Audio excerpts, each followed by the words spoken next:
Hello, welcome to Spread Book Joy. Today I'm going to show you an unhaul and then my tidied up bookshelves.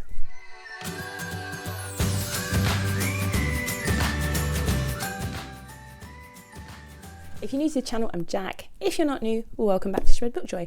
And if you're not new, you might have seen I did a recent reading ramble, one of my rambling reading chat videos, and I was going to include some footage about my unhaul and my shelves as they've been tidied.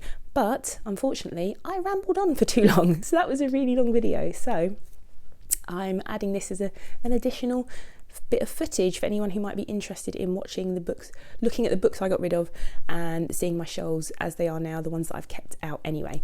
So if you are new here, you will not know that I am planning on hopefully putting my house on the market at some point this year, and part of we have a lot of work to do on it before we do that, but we want to take a bit more control over what happens in the house up until then. So we decided to start decluttering a little bit, because no one likes a cluttered house when they're looking around sort of house hunting.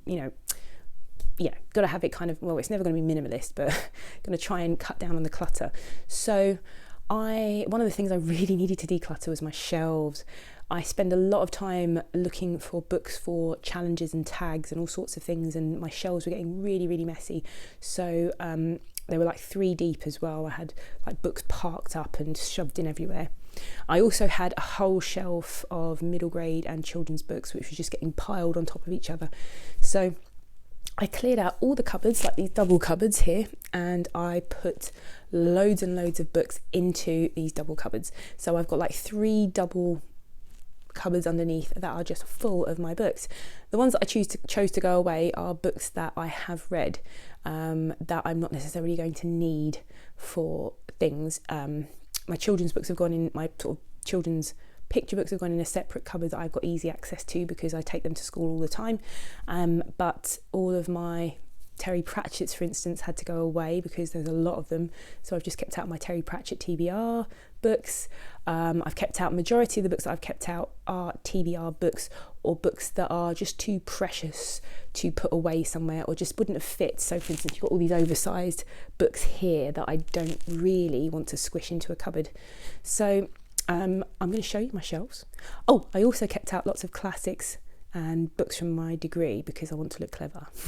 No, just because I like the look of them on the shelves. So without further ado, here is my unhaul, followed by my tidy shelves. So I think I'm unhauling quite a lot, so I'm not going to show you everything. I've just picked out 20 something books. I'm just going to show you very quickly. So the first lot of books that I'm unhauling because either I didn't like them, I DNF'd them, or I'm not going to read them because first one is Morrissey's Autobiography, and yeah, I love the Smiths, but I just think his opinions, quite right-wing in recent years. So yeah, I don't really want to read his autobiography. 100 Years of Solitude, never managed to get through it. I bought this about 25 years ago, this exact copy. I bought it in this Waterstones that I used to work in, so that's how old that is. God of Small Things was a book I always wanted to read. I think I got about halfway through and I realised I just wasn't enjoying it. It's particularly, there was a scene in it of an abusive scene. I just wasn't into it at all. Children of Blood and Bone, really excited about this YA fiction a few years ago. West African inspired fantasy, but just there was the usual kind of insta love and silly decision making. The kind of YA that is for young people. There's certain YA that you can read and you're like, that's just excellent fiction, and this just for me just didn't do it. Go Set a Watchman. I talked about this a bit in one of my recent tag videos. I read the whole thing. This one wasn't a DNF. I read the whole thing. I just didn't enjoy it, and I love To Kill a Mockingbird, so yeah, I really didn't enjoy that. The Rage of Dragons. I think I'm one of the few people that didn't enjoy this book at all. I got about 2/3 of the way through it, and it is a big old chunky fantasy book. Again, African inspired fantasy, which I was really excited about, but there were just a number of things I didn't enjoy about it. Mostly that I think the way the character was behaving, the main character, you know, when your main character's behaving in a way that every decision they make, you're just like, oh, please. But also the way that the society was set up, the way that the battles were set up. I can talk about it in more length in another video if anyone's ever interested in why I didn't like The Rage of Dragons, why I didn't enjoy it. It didn't work for me. People love this series though, so I was really upset that I didn't love it. I really wanted to. And Longbourn by Jo Baker was one of my, it was my modern retelling pick for Jane Austen July last year, and I got really far into this as well and just gave up. I was bored by it. I know loads of people love it, but I just found it quite boring. So those are the ones that I just don't really like. Now the next few are doubles. I've got lots of Douglas Adams. This is The Hitchhiker's Guide to the Galaxy trilogy in 4 parts. So this is an old edition when there were just four books. There are now 5. Yeah, I've got a box set of the book, so I don't really need this anymore, even though it was really nice, but it's quite chunky and heavy. I'm not really going to carry it around. And I think it just needs to go out in the world for people to love and enjoy. Ditto this, so Mostly Harmless, which was the last book. So I used to have it as this, and now I've got a lovely modern box set. Enemy of God, Bernard Cornwell. This is the first book in his Arthur trilogy, which is one of my favourite trilogies, and it's, I don't really call Arthurian legend stuff, it's not historical fiction, it's more fantasy history, isn't it, because it was a myth.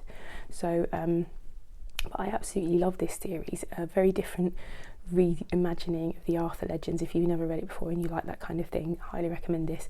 I've got 2 versions of this and a couple of the Winter King, which is also in the bag to go to the charity shop, which is the last book. Enemy of God's the last book, Winter King's the first book. But I bought the series again because I couldn't find them after a move, and I wanted these specific editions, these covers, the old covers, and I ended up ordering loads of them because this is the wrong size. So this isn't sort of your standard paperback size, it's a bit bigger.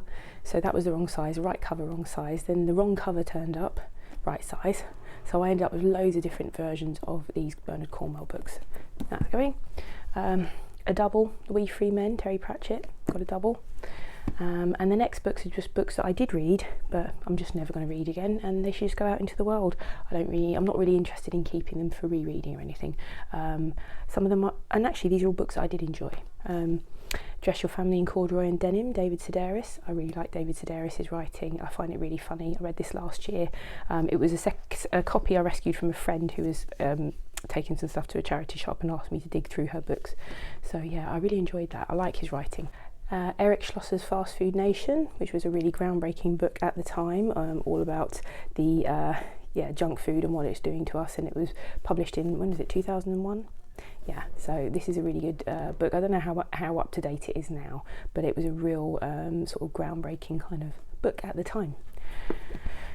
Girl on the Train, read it, enjoyed it, but like most thrillers and mysteries, they're sort of things that are like fast food books, really. You know, read them, enjoy them, don't really think about them much afterwards. Queenie, this was a good book, Candice Carty-Williams. I'm not going to read it again, but I really did enjoy it, and I did talk about this in a previous tag video. I think it was my name game tag video where I had to do the letters of my name. But yeah, Queenie's a really good book, but yeah, I'm not going to read it again. So When Breath Becomes Air by Paul Kalanithi. He's a doctor who died of cancer. He died of lung cancer, I think. This is his memoir when he discovered that he had cancer and the battle before he died. So yeah, I'm not going to read that again. It was it's so hard to say it was an enjoyable read. It was a powerful read, but I'm not going to read it again. Slam by Nick Hornby. I love Nick Hornby stuff, but this is one that I'm not going to read again. This is a great book, The Immortal Life of Henrietta Lacks. This is fantastic. It's all about a woman whose cells were taken, her cancer cells were taken and then grown in a lab, and her cells form the basis for lots and lots of medical research, but it was done without her consent. And there's lots of questions around the way that the profession, the way that black people in America in particular have been mistreated and abused by doctors and the medical profession. And yeah, it's absolutely horrific. Really excellent though. It's written, you'd think it was a novel the way it was written. It's a brilliant book. Gone Girl, everyone knows Gone Girl. Read it, enjoyed it. That's the end of Gone Girl for me. Slayer, Buffy the Vampire Slayer. You know, I have a real soft spot for Buffy the Vampire Slayer as my favourite TV show, and this is a new series which I got a couple of years ago for my birthday. It's the start of a new series all about a new Slayer. So yeah, brain candy. Under the Eagle by Simon Scarrow. I've really not read much modern Roman historical fiction. I've read classical Roman historical fiction like Claudius Robert Graves. I love that book, but I read this a couple of years ago. Can't really remember much about it, but I read it and enjoyed it at the time. Similarly, Mike Gale, he's just a good contemporary author, always quite reliable. But all these sorts of books, the Slayer, the thrillers, this one, they're just enjoyable. They're kind of like my light entertainment type of books, So these are all the books that and a few more, but I'm not going to go through them all. It'd be a really long video. That I'm taking unhauling, and I'm very proud of myself for unhauling. Starting at the top on this side, I've got some hardbacks.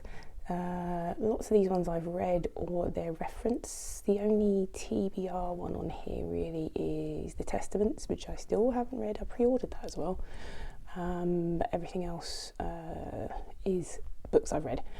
Coming down, we've got Amor Towles, The Lincoln Highway, which I'm really excited about reading. House of Leaves, I've got a buddy read with Alice in April, Alice and the Giant Bookshelf. It's my Terry Pratchett hardbacks. This one, The Last Continent, is signed. It was signed to me when I was a bookseller. Very precious. Then we've got some TBR books. We Were Wolves, Carla's The Dark Lady. Beautiful edition of Jane Eyre that I won in an Instagram giveaway a few months ago. My gorgeous vintage classics editions of Jane Austen's books, and these last few are TBR books for me. Coming down, these are all paperback and all TBR. So you can see I've got quite a few of my physical TBR here. Oh, Steering the Craft is not TBR, I finished that. But yeah, and the Brothers Grimm, this complete collection of Grimm's fairy tales. I'll show you the cover of this one actually because it's just so pretty. A friend bought me that.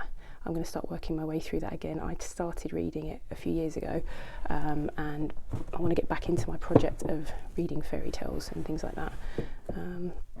So all of these, Robin Hobb and Douglas Adams obviously are not TBR, so I think they're the only ones on here that are not TBR. And the Fifth Season, that's not TBR, but everything else. The Gargoyle I read about 20 years ago and I really want to reread it. These two books were sent to me by the amazing Emily from Novell Novels. I came home from work just before Christmas and found the package, and it was just the perfect timing because I'd had a terrible day and terrible week and felt ill. And I hadn't talked about The Berlin Girl, but I read that immediately and I really enjoyed it. The Ops Room Girls is going to be a read for me at some point in the next month or two, so thank you, Emily. I really need to talk about this. I don't know why I left this out of my most recent reading ramble. I think it was because it was before Christmas and I've cut that bit off in my head. Time's just moved on for me. Here are some of my larger hardbacks, because this is the bigger shelf, so where I store those. Sandman, working my way through those. It'll take me a long time because I only read, they're huge and they're really heavy. They're beautiful sort of sprayed edge leather special editions of the Sandman I got for my birthday last year. And down here, all my Lord of the Rings, and these are my Terry Pratchett TBR books because I'm working my way through the Death series sequence at the moment, because I finished rereading the Guards sequence and the Witches sequence, so I'm going to work my way through the Death sequence. Stephen King's Drawing of the Three, because I wanted to start reading The Dark Tower again. I've read the first two books twice, but it's been a long time, so the Drawing of the Three I started back in October and had to just DNF. I just had too much on my plate, but it's DNF for now. Really excited to read this, Duncton Wood. I'd never heard of it before. I saw it on secondhand on the Inquisitive Goblin website, and it's I'm reading Redwall at the moment, and this is very similar, sort of anthropomorphic fantasy starring moles, and Redwall is like mice and rats and stuff. Otherworld is a book I read 20-something years ago. Otherland, by Tad Williams, is a book I read 20-something years ago, and it's set in a futuristic internet where everyone sort of can immerse themselves, which is kind of like what's happening. They're talking about the next stage of the internet, aren't they? Being immersive, so pretty cool. Anne McCaffrey's Dragonflight. I've never read any of her Dragons of Pern series, so I'm really excited to get to that. So lots of exciting TBR stuff up here for me. Ship of Magic and The Mad Ship are not TBR. Ditto all of these Douglas Adams books. I just like to leave them out because I'm going to do a reread of this in the summer, a buddy read with a friend of mine from Instagram. I'm not sure if anyone will be interested in these books, but these are my university textbooks because I studied ancient Greece and Rome. I studied classical archaeology. These books are not mine. These few here, Hunter S. Thompson and James Elroy. Those will be my partner Dave's books. These are mine at the end here. Charlene Harris, digital photography, not mine, but a really interesting book my partner picked up about CBGBs in New York, like a photography book. It's really, really good actually. I picked that up recently. Moving down, so these are my classics. So my ancient classics are on this side. I can just go scan my way over. Robert Graves' The Greek Myths, some historical books, so Pagans and Christians, that was a really good book. Robin Lane Fox, I used that for my dissertation. And then we move along and we've got lots and lots of the only thing that's not ancient on here, on these black Penguin Classics black spines, is The Decline and Fall of the Roman Empire by Edward Gibbon, which I've never read. Lots of people, I've seen Sandy reading The Golden Ass at the moment over on her channel. Miss reads a lot. There seems to be a lot of people getting into ancient literature at the moment, which is thrilling really for me as someone who studied it. I didn't really study the literature so much as the historical documents because but the literature is part of the historical record, right? So so then we're coming down to my book that started me off on my classics journey, called I Claudius and Claudius the God, and come further down, and these Oxford World Classics are what I have left from a ton of these free old versions of Oxford World Classics that I got for free when I worked as a bookseller, and they redid all their covers. So these ones were the old covers, and Oxford University Press just wanted us to rip out the title page with the ISBN on it and send it back to them, and then we could just get rid of the books. So I ended up with loads of them. I had about 3 times as many, and over the years I've slowly culled the ones that I think I didn't want after a while. Then over here we have, I don't know if anyone remembers these like really cheap Penguin Classics, but these ones I've had for years since I was a teenager, Dracula and things like that. These were always £1 and they were just really, really great. Like, pick up a book for £1, like a Penguin Popular Classics. Lots of them I read when I was younger. Some of them I've never read. I never read Vanity Fair. Really want to read that at some point. Moving down, we've got 2 rows of books, all hopefully the same size because I like them all to be the same size.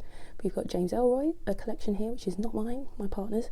The George R.R. Martin Song of Ice and Fire series, which I love. Way of Kings and Words of Radiance. So Brandon Sanderson's Stormlight Archive. I read the first 2 books. I've got book 3 to go. And then just some odds and sods at the end. If you move down a bit, you'll see my Bill Bryson's. Some of my Bill Bryson's and Lisa Jewell. Now, this is interesting. I don't know if anyone out there ever remembers Lisa Jewell when she first started releasing books, but she was like a contemporary romance author, and now she's this huge thriller writer. I've never read any of her thrillers, and it is the same author as far as I know. But yeah, her early books are just delightful. These are like really delightful contemporary romances with a kind of little bit of magic thrown in. I like them. Moving along, Jasper Fforde, love Jasper Fforde, some Murakami. The only one here I haven't read, I haven't read Blind Willows and Hardboiled Wonderland, but the Wind Up Bird Chronicle I've read, and Norwegian Wood. And I'm just going to move our big speaker over. Wild Swans, which is a powerful book. A Suitable Boy, and some other things over here. Oh yes, Mary Beard. If you want to get into some Roman history, I'd really recommend Beard. She's so accessible. She does some brilliant lectures online as well if you want to look up her lectures. I've been to see her lecture, she's fantastic. But yeah, those are my shelves, and they're looking so much neater because the books were coming out to the front on each of these shelves, so it's looking a lot neater.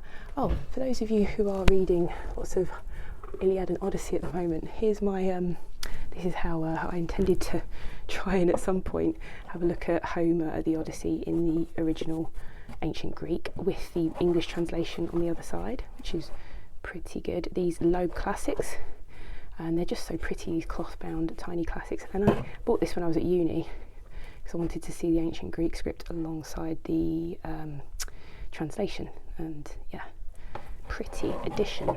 I hope you enjoyed that.